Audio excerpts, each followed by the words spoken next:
Je vous ai même pas dit bienvenue dans cette nouvelle vidéo. Du coup, je vous prends... Hop là. Je voulais regarder le jour. Jeudi 3 novembre à 10h... Oui, à 10h13 parce que je viens de finir ce livre, donc il faut que je vous en parle et il faut que je mette une note dans mon petit carnet de notes. Voilà. C'est pas un carnet de lecture comme beaucoup font où il y a des résumés, où il y a des avis, etc. Moi, ce carnet, c'est vraiment juste la date, le type de livre, le titre, l'auteur et une note sur 10. Parce que les avis, je vous les poste et sur YouTube et dans tous les cas sur Instagram. Donc je vais pas m'amuser à les réécrire encore en plus dans le livre. Là, c'est juste les notes. Je pose là le temps. Et du coup, là, je viens de finir le livre Les filles du manoir Foxcott de F. Chase, hop, dans les éditions 10-18. Et ça a été une super lecture. Je l'ai acheté vendredi dernier, donc je l'ai lu en même pas une semaine, à peine une semaine. Dans ce livre, on suit la famille Harrington qui essaie de se reconstruire après une tragédie terrible qui leur est arrivée. Pour se reconstruire, du coup, ils vont dans une maison secondaire, entre guillemets, le manoir de Foxcott, qui est en plein dans la forêt. Et dans ce manoir, enfin pas dans le manoir, mais dans le moment où ils sont là-bas, ils vont découvrir à un moment, à un endroit, je n'en dis pas plus, un petit bébé abandonné, et donc ils vont récupérer ce bébé et l'élever dans le secret.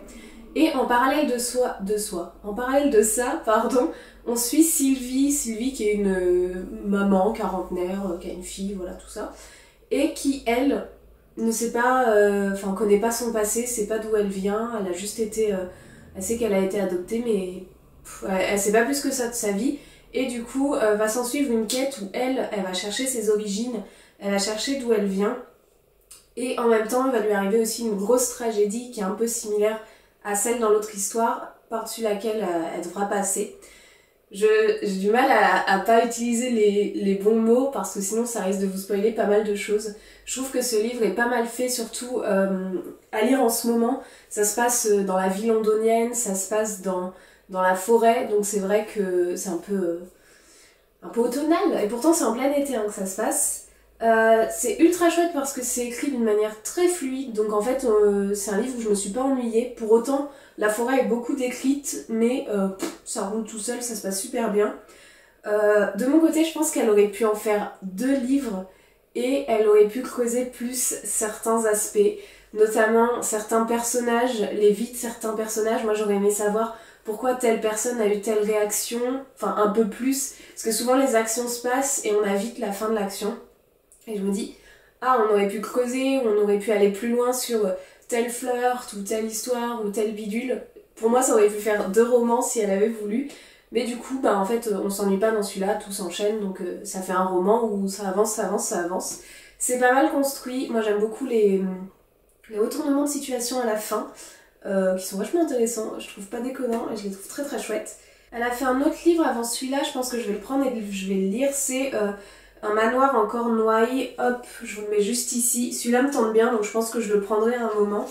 Et celui-là, il est sorti en mai 2022. Mais de base en 2020, ouais, donc il y a un petit moment, mais pas trop non plus. Mais je pense que certains d'entre vous ont pu le lire. Si c'est le cas, n'hésitez pas à me dire ce que vous en pensez et si ça vous intéresse. Moi, j'aime bien lire vos commentaires par rapport à mes lectures. Donc ça peut être très très chouette d'avoir vos avis là-dessus. Et du coup, je vais le ranger. Et s'en vient le moment où déjà je vais devoir le noter. Je sais pas ce que je vais mettre comme note. Qu'est-ce que je vais mettre comme note? J'hésite entre 7 et 8 parce que ça aurait pu vraiment être beaucoup plus étayé. Je vais mettre 7,5. Je vais mettre 7,5 comme ça se fait le milieu. Et là...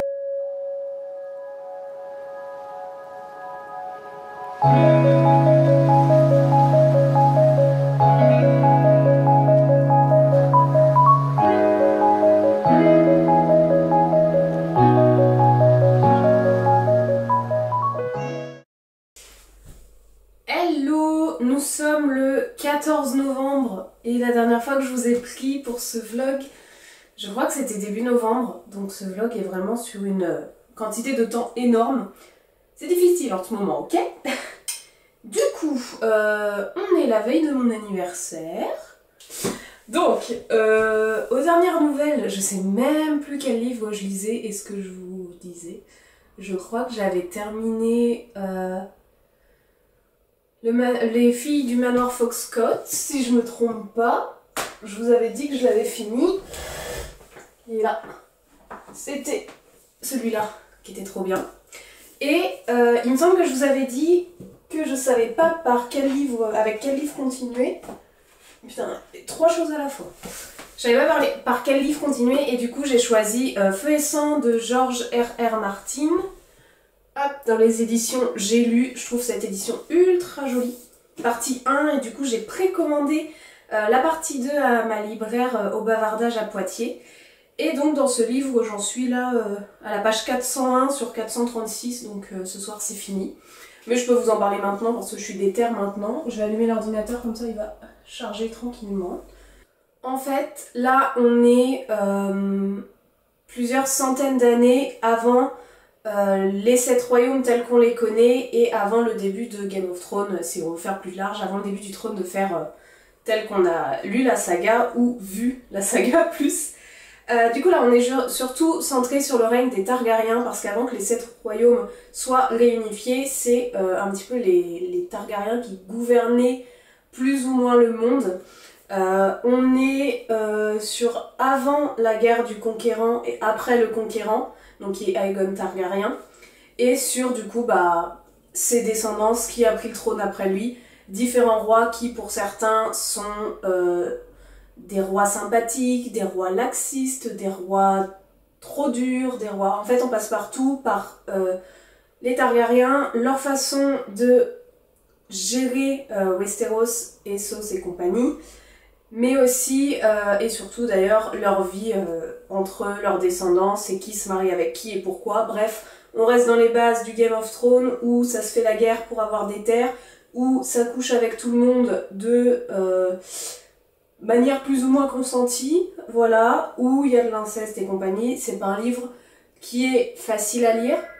Oh bah le téléphone sonne! Ça m'a coupé dans mon élan. J'arrive.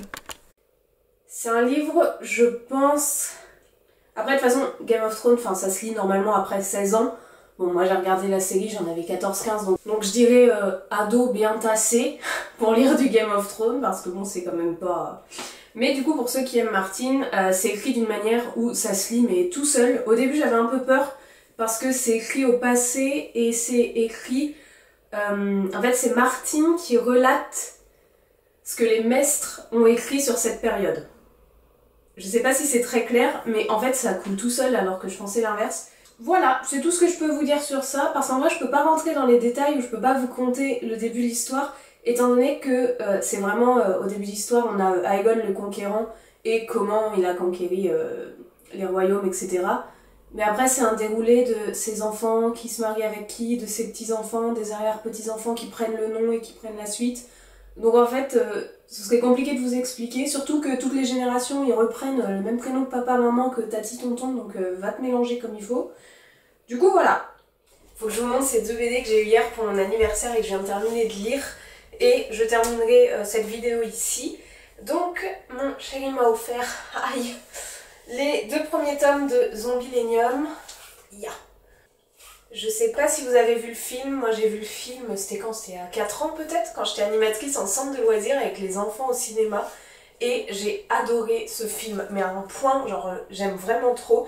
Et il est sur aucune plateforme de streaming, donc voilà. Et ils ont sorti des BD, donc il y a déjà un petit moment, je crois que c'est 2019, ou alors c'est une réédition, je sais plus. Et là en fait ce mois-ci, le tome 6 est paru, et c'est le dernier tome de la saga en BD si je me trompe pas. Et quand je l'ai vu, je me suis dit, ah c'est trop bien, ils ont fait une BD Zombielenium, patati patata. Donc comme je ne sais pas tenir ma langue, ça donne des idées de cadeaux. Et c'est trop bien. C'est pas... au début j'avais peur, mais en même temps ça aurait pas été grave non plus que ce soit la BD du film. En gros que ce qu'on a vu dans le film se soit retracé tout au long des BD. Et en fait pas du tout. On est dans le même univers, avec les mêmes personnages, les mêmes rencontres à peu près, mais pour autant c'est... une autre histoire, d'autres histoires qui se déroulent dans le parc d'attractions Zombielenium, donc c'est trop bien. Le tome 1 du coup, c'est la rencontre entre le gros démon et tous les employés du parc et ce qu'on fait dans le parc, etc. Et le tome 2, en fait, c'est pas une suite, enfin, c'est la suite parce que certains personnages du coup vont évoluer dans le parc en étant mieux gradés, etc. Enfin bref. Mais là, ici, du coup, dans ce tome 2, on suit une famille qui vient au parc. Mais dans cette famille, c'est bizarre parce que la maman est vraiment contre le parc, mais vraiment violemment contre ce parc. Et pourquoi est-ce qu'elle déteste ce parc à ce point-là alors qu'elle n'y est jamais venue, etc. C'est ça qu'on découvre. Et je peux pas vous en dire plus parce qu'en vrai, il se passe pas grand-chose de plus que ce que je vous dis là. Mais il y a plein de péripéties et de choses qui arrivent qui sont très très chouettes et c'est génial. Je vais vous montrer... Moi j'adore les dessins par contre. Hop, attendez. J'en ai pris un au hasard. Hop. Les dessins j'adore et surtout, ce qui est extrêmement bien fait, c'est que des enfants, des ados peuvent le lire, c'est pas un problème. Et des adultes aussi, moi qui ai eu 22 ans hier, du coup, il y a plein de trucs qui me font ultra rire. Genre à un moment, il y a un zombie qui passe... Bah c'est le zombie de Michael Jackson. Et il fait une petite ref, il dit Who's bad et il s'en va. Vous voyez, c'est ce genre de trucs qui me font vachement rire et qui sont très très bien amenés. Et je les ai dévorés. Je me suis forcée celui-là à pas le lire hier pour essayer de pas finir mon cadeau en 24 heures. Mais bon, je l'ai fini en 26 donc c'est pas très grave. Mais c'est trop trop bien, du coup va falloir que je m'achète le 2, le 3, le 4, le 5, le 6. Mais en vrai c'est génial, genre Zombielenium c'est vraiment excellent, excellent, excellent. Dites-moi en commentaire si vous les avez lus ou si vous avez vu le film et s'il vous a plu, mais moi j'adore. Alors que de base, tous les trucs de zombies type... comment ça s'appelle là, la série très connue avec des zombies? Je sais plus. Il y a une série très connue avec des zombies que... Moi, ce genre de choses, ça me plaît pas. Mais là, c'est amené d'une manière où c'est un parc d'attractions où il y a tous les morts qui sont incarnés en différentes choses. Et c'est trop bien. Voilà. Sur ce, j'espère que cette vidéo vous aura plu, que je vous aurai donné des petites idées de livres à lire, etc. D'ailleurs, vous n'hésitez pas à m'en donner en commentaire. Et puis, vous savez que j'en ai quand même pas mal à lire. D'ailleurs, là, j'hésite entre commencer Le Sorceleur. Mais si ça me plaît, il va falloir que je me prenne vite la suite. Ou commencer les Oscar Peel parce qu'on a les 5 et ils me tentent bien. Je sais pas, j'ai envie de ça. Parce que là, je viens de finir George Martin. Enfin, ça avant. Et j'ai commandé la partie 2, mais je la recevrai pas avant un petit moment. Il faut que je... Ouais. Je sais pas. Si vous me suivez sur Instagram, si vous le faites pas, faites-le. Vous verrez quel livre j'ai choisi du coup pour continuer mes lectures. Sur ce, je vous souhaite une bonne soirée, belle nuit, joyeux Noël. Joyeux... tout ce que vous voulez. Là il fait 15 degrés, j'ai froid. Et je vous dis à très bientôt pour une prochaine vidéo. Ciao!